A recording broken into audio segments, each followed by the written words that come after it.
এবার আপনি না থাকলে আপনি তো ভালো মানা ভিডিও করলেন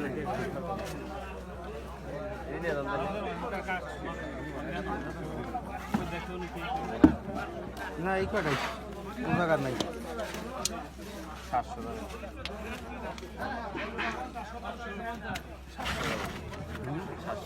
800 সলের দিই আমি দাম দেন 800 সলের দিই দেন আপনি পর্দা দিতে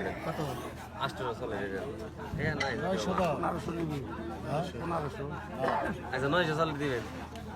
1500 টাকা কোনে থাকে মাছ কোন খাই দেখ নাই মাছ লাগবে না মাছ থাকে আগ্রাই আগ্রাই এনে নিব নাকি আর সবই দিয়ে দেব সব দিয়ে ওই দই কটা কিনে লয় 1000 এইটি কত তুমি নাও কোনে এর 1000 আমার তো 200 টাকা লাভের দরকার আছে কেবল 2 টাকা লাগছে শুকর আছে রে বাবা আমি তো কমই মাল তো 1200 টাকা আমরা সবার আবার দেখতে সকাম না